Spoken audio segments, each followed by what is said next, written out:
Jensen Huang. He is the CEO of NVIDIA. It's got a market cap of $4.5 trillion, makes it the world's most valuable company. And Jensen, it is a pleasure to have you here on set. So happy to be here. Nice to see you. Not as happy as we are. Thank you for coming in today. It's great to see you. Thank you. There are so many things that I'd like to talk to you about because it seems like every day there is this huge fire hydrant of news that's all about AI.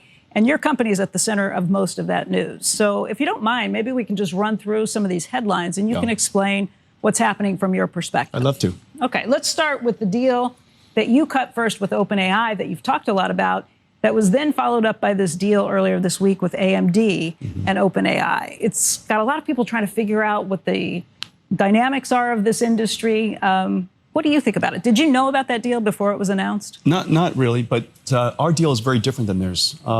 We've been working with OpenAI through Azure, Microsoft, and OCI, and CoreWeave, and so through third parties for quite a long time.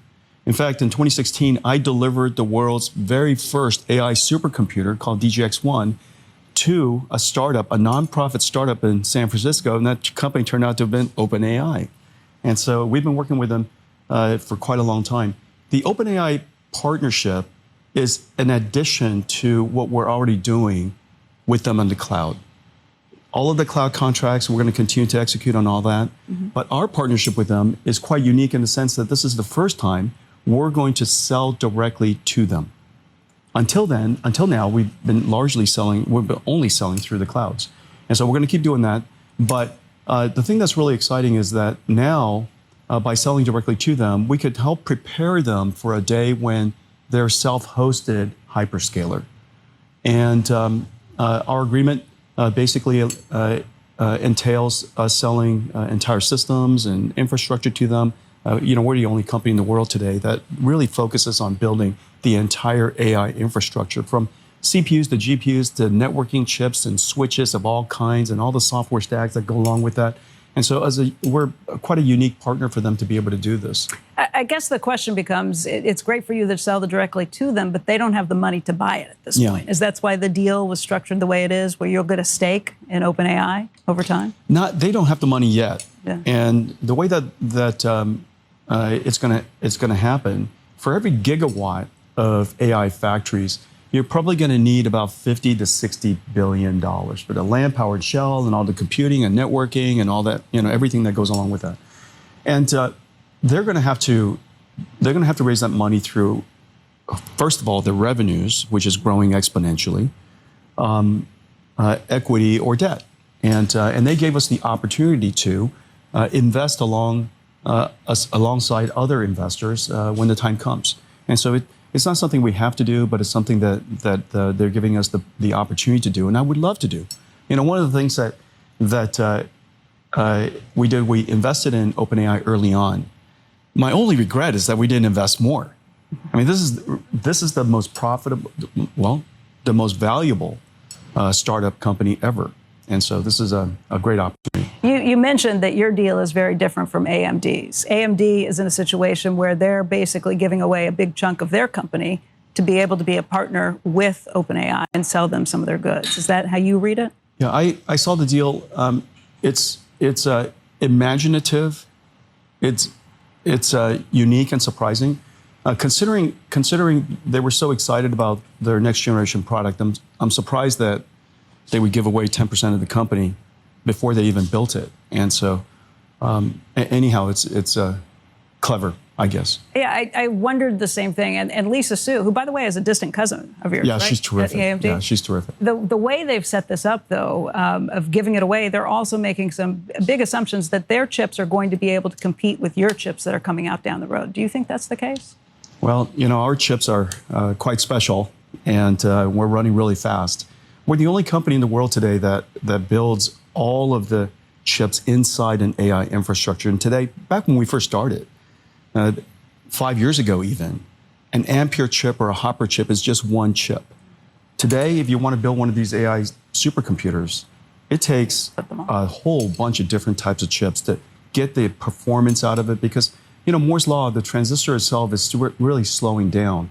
And we want to create those X factors of performance increase every single year. And we're delivering these new systems every single year And every year it's multiple times faster than the last generation. In order for us to do that, we have to optimize the entire AI infrastructure. That supercomputer is the most complex computer the world's ever made. And we optimize across all of that, design new chips every year. So one chip alone is not probably going to be able to deliver the type of results we do. And but anyways, they're a really good company, and we take them very seriously, and we're just going to have to keep running fast. Let's talk about vendor financing, because that has been something that has raised a lot of questions on Wall Street since you cut this deal with OpenAI. Yesterday, Bloomberg is reporting that you have a $2 billion in financing that you're going to be involved with xAI to help them with these same stories. But this idea of circular financing, your customers can't afford to buy these chips yet, so you're going to help them out with money along the way. That leads some people to think back to what happened with companies during the big buildup like a Lucent or a Nortel in the early days. Is this different, and if so, how?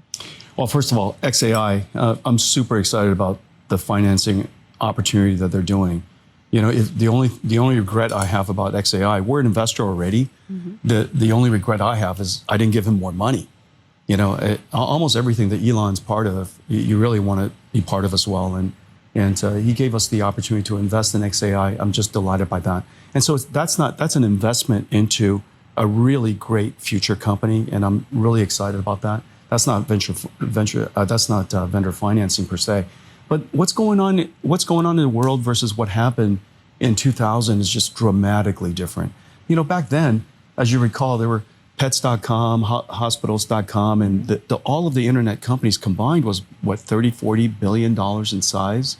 If you look at the hyperscalers now, that's where the first tranche of AI infrastructure is building.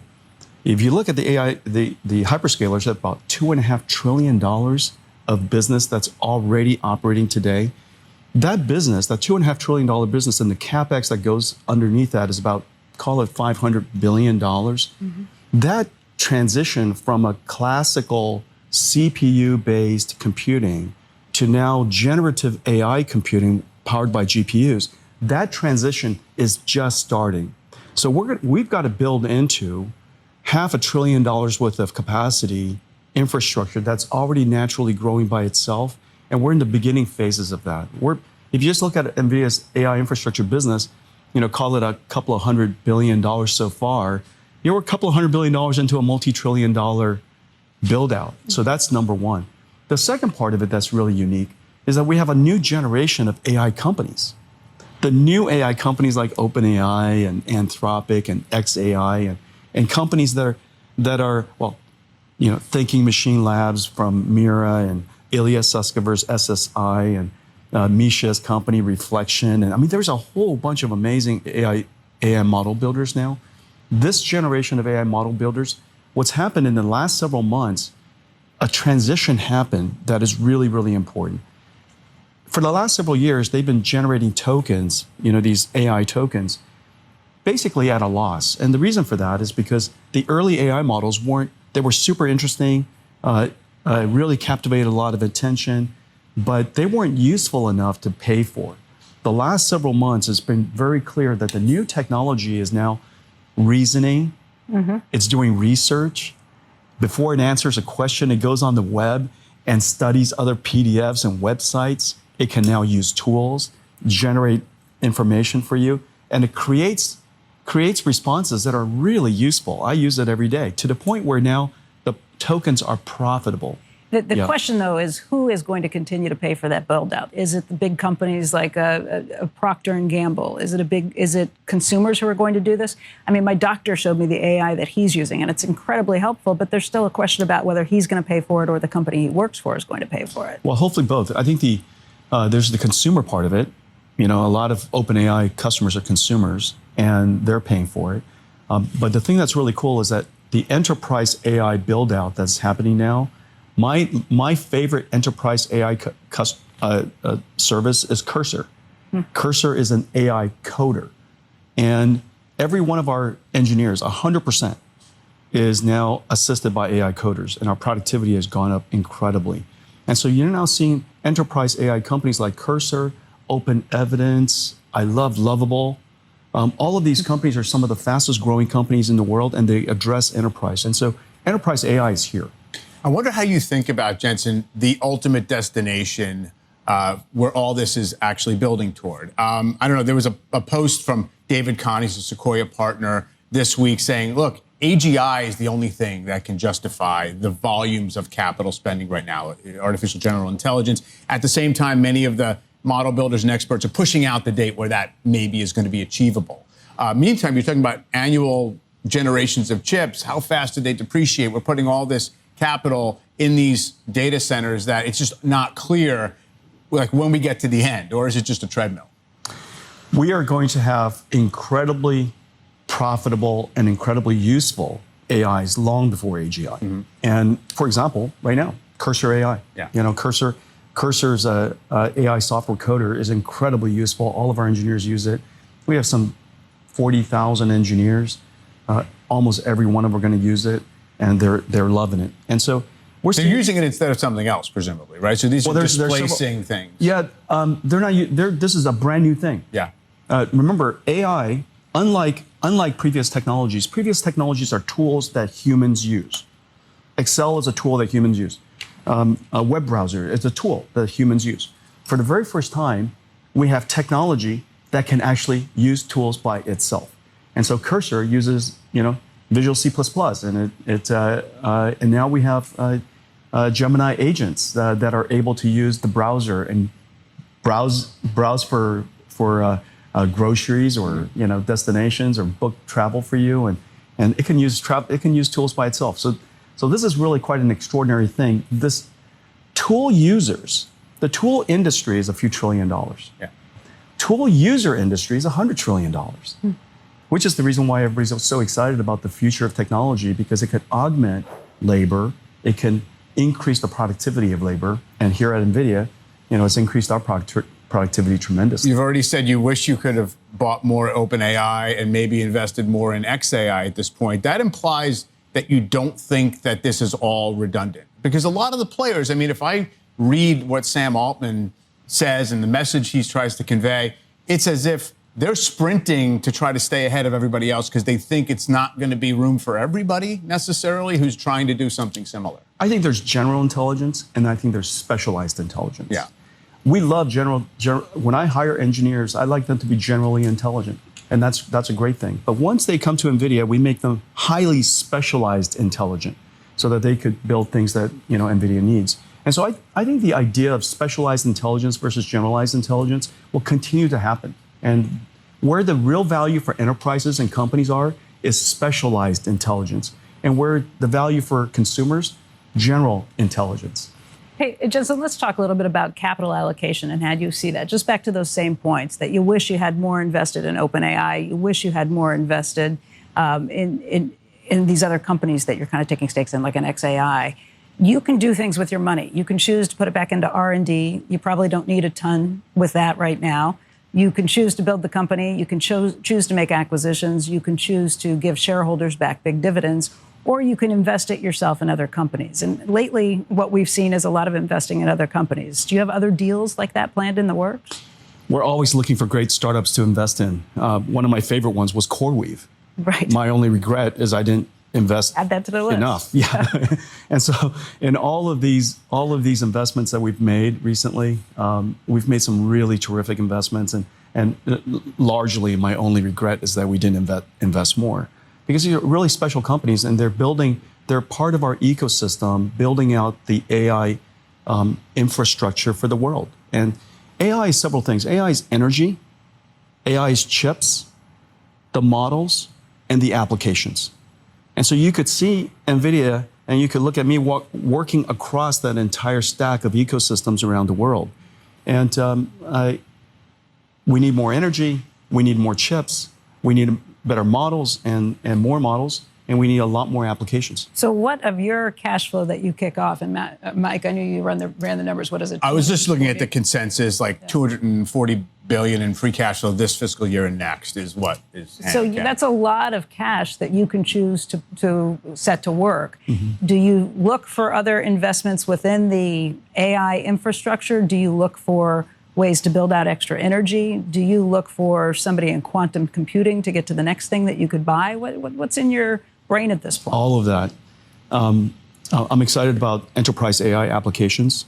And if I would have realized that the Cursor team was raising money before, I would have given them all my money. And so this is really terrific stuff. I'm excited about the work that Open Evidence is doing in helping digital nurses and digital with diagnosis. I'm excited about the work that Figure is doing in robotics.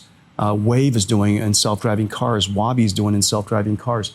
And so there's just an incredibly large set of new companies that are enabled by this revolutionary technology called AI. And so these new companies are going to be future giants, and it would be great to be part of them, support their growth, and be part of that journey. There was an analyst who was on our program earlier this week, maybe it was late last week, who said after the OpenAI deal, they wondered how long it would take for the antitrust authorities to come looking at NVIDIA. I didn't quite understand that, dug into it a little bit. Reuters has put out something just saying that as all these big giants in the AI development world kind of team up and partner, it does raise questions about whether it shuts out new entrants. What's your response to that? What do you say? All of these deals have to be done in a way that is fair to others, doesn't foreclose markets, and is not exclusive. Yeah. And so the investment that we make in OpenAI, we don't make it a requirement that they use that investment to buy NVIDIA's technology. They could use it to do anything they like. And maybe the AMD deal that came just on the heels of that kind of proves that out, that it is not a single partnership that works on some of these things. There are no exclusivities.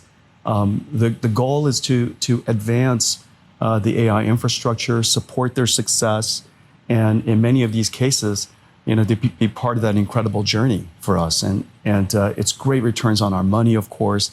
But our primary goal is just really to support them and help them grow the AI ecosystem.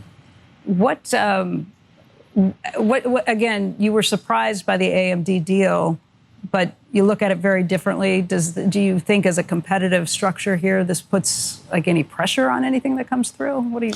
I don't think it has really anything to do with it won't affect anything that we do. I think our primary focus, our strategy number one, is to create a platform that increases performance, or another way of thinking about it, reduces token generation cost by very significant margins every single year. Now, of course, that pace of innovation puts pressure on the entire industry, all of our competitors and so on.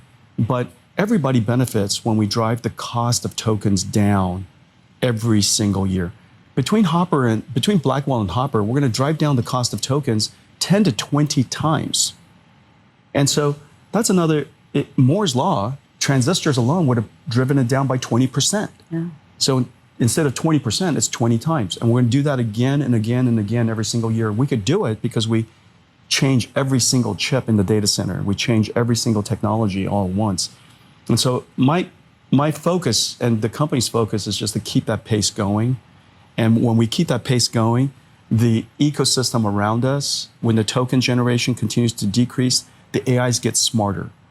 And when the AIs get smarter, we can use it for more applications, and we can, drive more productivity into the economy grows, everything gets better. When the AIs do get smarter, is that going to mark a transition away from just the hyper-intensive physical capital building part of this, where hardware is the entire, the entire game in a sense, right? I mean, it's an interesting thing when I look at how the Metas and the Microsofts and the Alphabets were looked at a few years ago. Oh, they're asset light. They don't have to reinvest in their businesses. They have massive free cash flow. And now it's about actually creating physical assets that are going to be productive down the road. Do we get to a point where it's like, now we reap? No. And the reason for that is because forever, AI is going to be about thinking. And in order to think in real time, to understand the question, understand the context, maybe go do some reading and research on the internet, that thinking process requires a computer.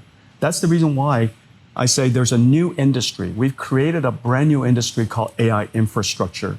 And these infrastructures will be like the electricity infrastructure, the internet infrastructure, and this will be permanent infrastructure for society, every society. And so this is a transformative time. And the way we deliver computers in the future, the way we deliver intelligence and produce intelligence is fundamentally different. The thing that you mentioned, which is really interesting, is when you look across the stack, when I said earlier, AI is energy, it's chips, it's infrastructure, it's AI models, and it's AI application. And in just one conversation, we've already identified that energy industry is growing. The chips industry, for example, us, we're growing. Infrastructure, Azure, OCI, AWS, CoreWeave, Nebius, these incredible companies, they're growing. AI models, OpenAI, Anthropic, X, they're growing. And on top of that, AI applications, Cursor, OpenEvidence, isn't that right? We're literally seeing a complete revolution across that entire stack and opportunities across it. And to the extent that we have the financial capacity to do so and to be part of this this entire stack, we're going to participate across that entire stack. Jensen, you're not only looking at technological advances and thinking about how to do that, how to build this infrastructure, you have to be thinking about risks all the time, too. Yeah. What's at the top of your list in terms of risk assessments when you're looking at these things that pose a risk, pose a threat to the growth that you're talking about?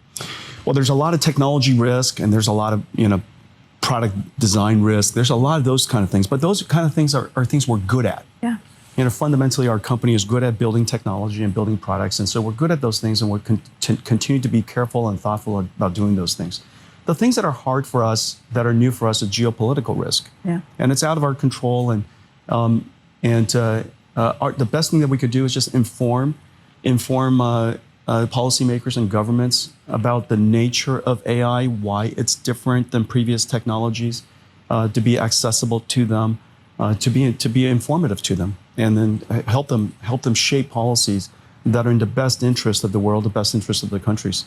So how far ahead of China do you think we are in terms of AI development at this point? How close? Depending on which layer of the stack, but overall, I would say we're not far ahead. If you look at the entire stack, they're way ahead on energy. I am so happy that President Trump leaned into pro-growth, pro-energy growth, so that an entire industry above it could grow. If you could just imagine, without President Trump's pro-energy policy, that entire layer above the energy would have been constrained. China's well ahead of us on energy. We are way ahead on chips. They're right there on infrastructure. They're right there on AI models. Our models are better overall. OpenAI's is better, Anthropic's is better, Gemini's better.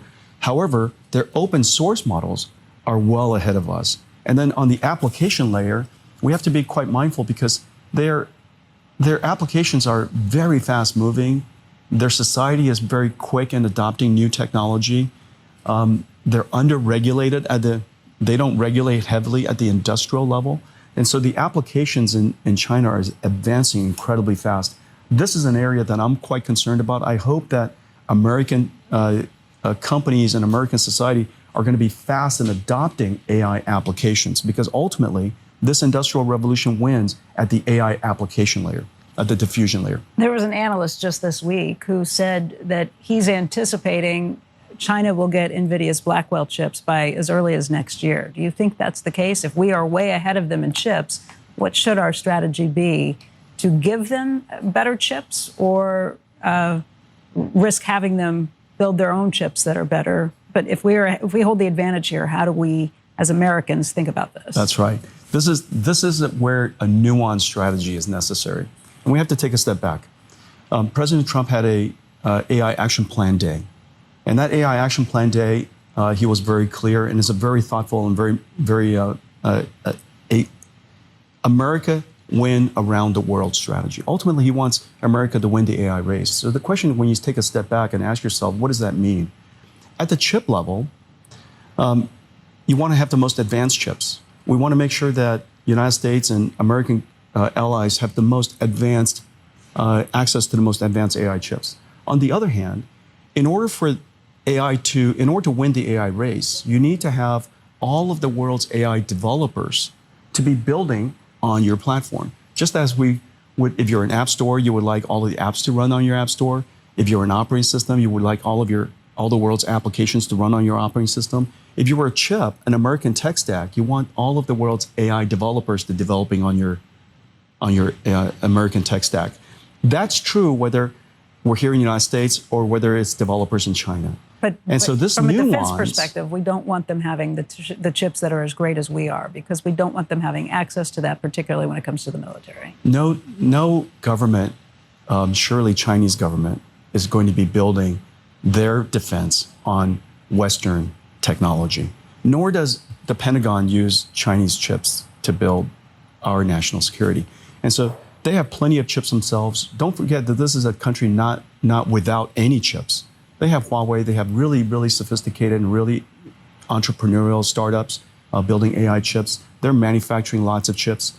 And so the fact of the matter is their military has plenty of access to their own chips. What we need to do is find a nuanced strategy that allows the United States to stay ahead, but for American tech stacks to be used all over the world so that the world builds on the American standard. Are we on the way to being that global standard? I mean, you keep hearing about sovereign AI, and it seems as if there are these interests in creating parallel kind of AI ecosystems. If we don't win around the world, someone else, if we preclude other people from building on the American tech stack, they'll have to use some other stack.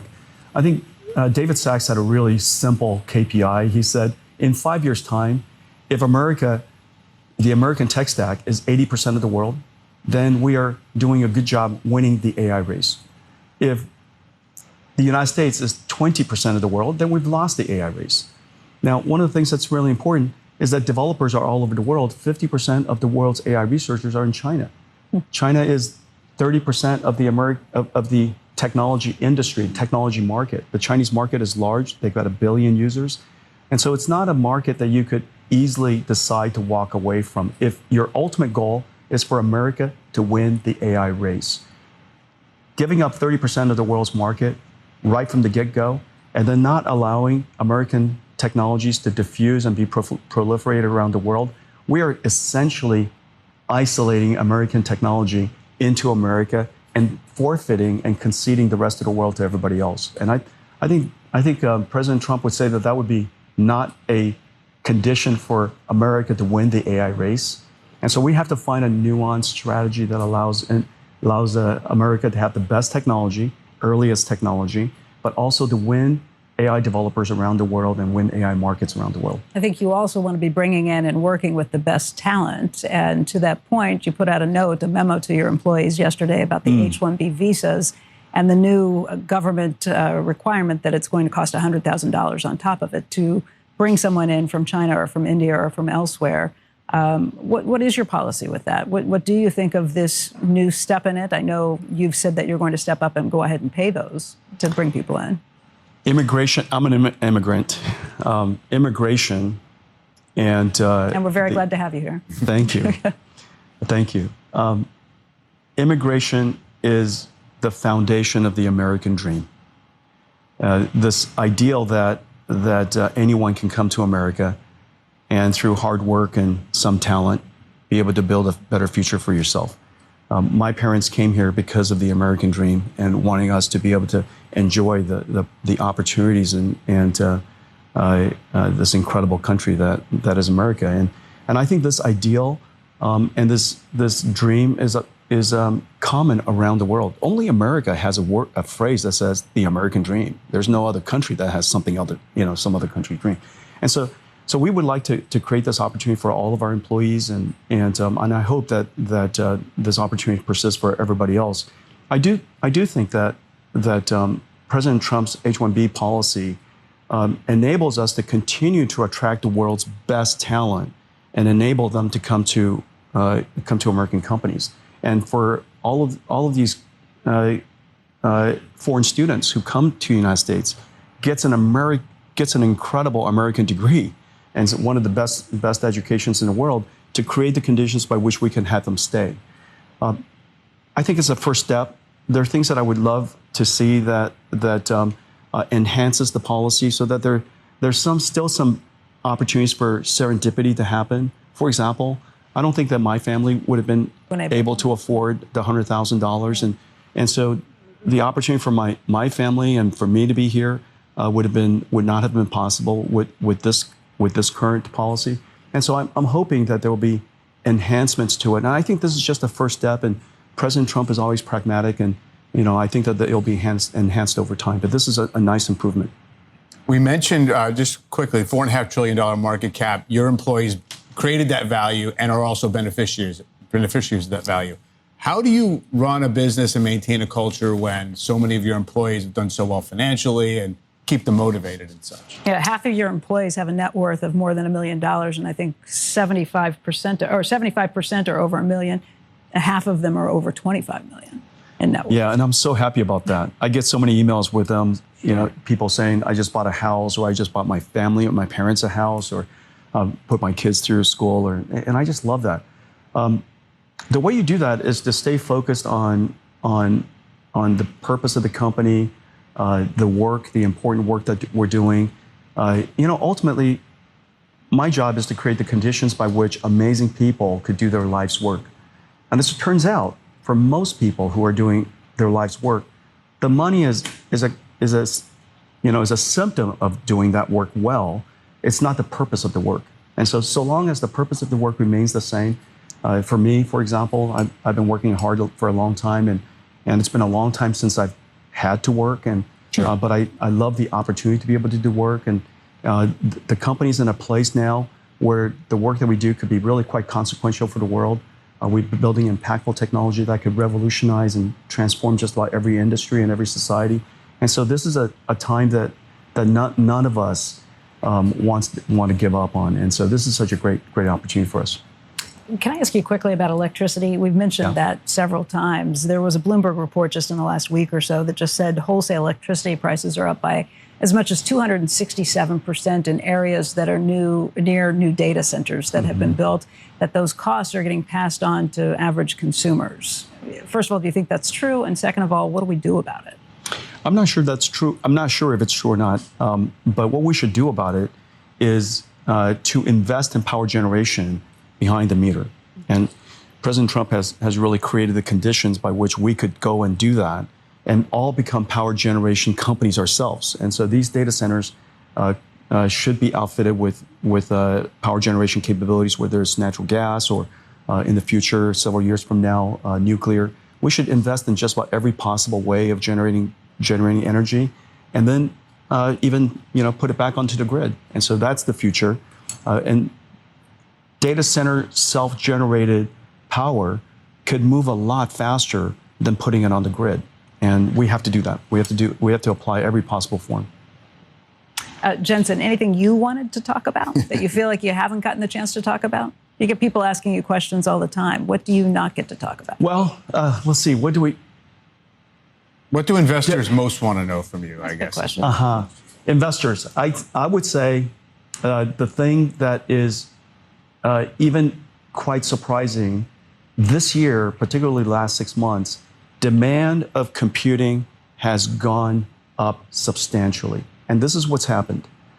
Because AI went from simple one-shot answers to these reasoning and thinking AI, the results are so good, but it uses exponential amounts of computing.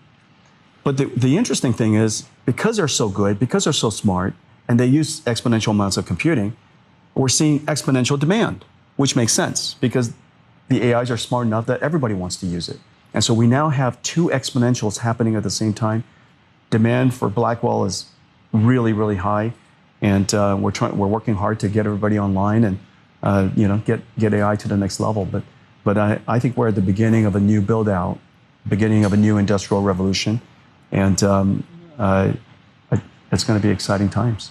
All right, I hope you're all doing great today. Jensen is reiterating something very important. We currently have two exponential curves of growth, the exponential growth of AI's usage and the exponential growth of AI's improvement. Both of these growth curves are compounding the need for more compute. I think all of the recent talk about an AI bubble is largely overblown. As Jensen has said previously, we should not hit a glut in demand for at least a few years. Now, will there be misallocations of capital in certain parts of the AI ecosystem? Sure, there probably will be. But to say that AI as a whole is a bubble or that NVIDIA is a bubble is missing the point entirely. We will continue to see strong demand for NVIDIA's products as AI usage increases, AI's quality increases, and the number of end use cases increases. And so now the question is whether expansion will continue in those three areas. Let's go over them one by one. As for AI usage, AI demand is extremely strong right now and showing no signs of slowing down. Just look at OpenAI as an example. ChatGPT now has 800 million weekly active users, and there's a very real possibility they may reach 1 billion users by the end of the year. And that's not even counting all of the other apps and ecosystems like Gemini, Claude Grok, and all of the many others. And so demand is very strong and showing no signs of stopping. The next question is whether AI will continue to improve. This is almost a certainty. It is possible that the rate of improvement may decrease as time goes on, but improvement of the technology over time is almost a certainty. As better hardware from NVIDIA is shipped and larger clusters come online, this will open the door to massive improvements in AI and the development of better applications. Also keep in mind that many of the models available today were not trained on NVIDIA's latest architecture. Many of them were trained on Hopper, and some of them were even trained on Ampere. There's still a lot of room for improvement in the quality and accuracy of AI models. And the third question, will new use cases continue to be developed over the coming years? The answer is almost certainly yes. And this is what we need to remember. As new use cases are developed, the need for compute from NVIDIA will grow even stronger. Right now, we are on the cusp of agentic AI going mainstream. And as I've said in many videos over the past few months or so, I'm expecting a surge in compute demand fueled by agentic AI that extends well into 2026. But beyond that, we are just at the very early stages of physical AI. With physical AI, we're no longer talking about AI agents that complete digital tasks. We're now talking about physical AI agents that will complete physical tasks in the real world. I think we will see many new use cases developed as a result of physical AI. And again, that should increase demand for NVIDIA's products even more. I am completely serious when I say that I think NVIDIA's physical AI business may eventually be larger than their current data center business. NVIDIA sells the hardware for the data centers where the models are trained. NVIDIA offers Omniverse where the models are taught and tested. And with NVIDIA AGX, NVIDIA also sells the hardware that allows real-time on-device inference, enabling robots to have intelligent interactions with the real world even when they're not connected to a data center. I continue to be bullish on NVIDIA long-term, and I think this company still has a lot of runway ahead of it. And we haven't even mentioned the demand from sovereigns, enterprise, AI-native startups, and NVIDIA's massive opportunity in quantum computing. All of these are additional massive growth opportunities that I think most analysts are not adequately factoring into their long-term estimates. As for production ramps, Blackwell Ultra is ramping very quickly right now, leading to revenue growth acceleration. Rubin is on track to launch in 2026. Then we're expecting Rubin CPX at the end of 2026. Later on, we're expecting the launch of Rubin Ultra in 2027 and Feynman after that in 2028. We have a clear data center product roadmap stretching into 2028, and Jensen believes there will be $3 to $4 trillion of global AI factory buildout between now and 2030. That means Jensen is expecting growing AI demand and an expanding total addressable market underpinning all of this. I don't think we are anywhere near any type of bubble bursting type of event. With all of this in mind, I seriously think that NVIDIA still has plenty of runway ahead of it, and I think this company will be worth substantially more in future years than it is today. At least that's my view of the situation. Remember to stay calm in this market. Remember to maintain a long-term perspective, and do not make any hasty or irrational decisions. With all of that being said, I hope you all have a great rest of the day, and I'm curious to hear your thoughts about NVIDIA in the comments below. Please leave a like on this video so more people will see it. And while you're down there, please consider subscribing. It's free, and you can always change your mind. Thanks for watching, and hopefully I'll see you in the next video.